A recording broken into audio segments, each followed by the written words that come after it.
करून घेतली आहे. तर चला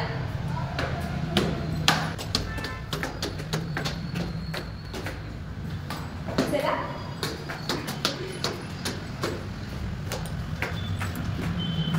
इथं आम्हाला बेड सुद्धा आहे काम करायला. या इकडे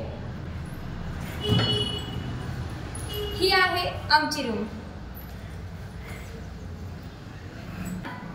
इथे एसी आहे बरोबर. इथे वॉशिंग मशीनचा पॉइंट पण आहे पण सध्या वॉशिंग मशीन नाहीये. हे आहे बेड एकदम मस्त. अजून एक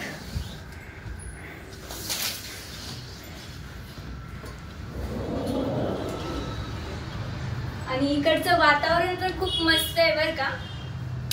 निसर्गरम्य आहे तिकडचं. या इकडे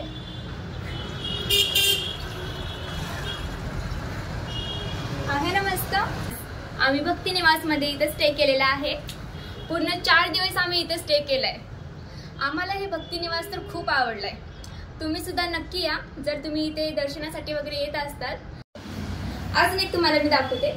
इथे आहे मिरर आणि इथे आहे मेकअपचं सामान ठेवण्यासाठी. चलो आता इकडे आमच्यासाठी किचन सुद्धा आहे तुम्हाला दाखवते.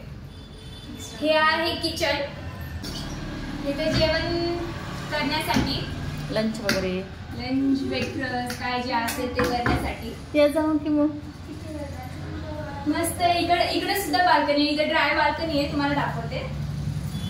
आणि ही ड्राय बाल्कनी मोठी आहे मस्त एक नंबर आहे. निसर्ग पण मस्त आहे ह्या ड्राय बाल्कनी मधला पण. मला तर हे भक्ती निवास खूप खूप खूप जास्त प्रमाणात आवडलेला आहे. नक्कीच तुम्हाला सुद्धा आवडला असेल कारण की क्लीन आहे मस्त एकदम कम्फर्टेबल आहे आणि बजेट फ्रेंडली आहे. आमच्यासाठी तर आहेच. मग तुम्हाला तर माहितीच असेल परळी वैजनाथ हे सगळ्यात महाग शहर आहे आणि यामध्ये एवढं कमी बजेटमध्ये तुम्हाला जर स्टे साठी जर भेटत असेल तर तुमचं नशीबच म्हणावं.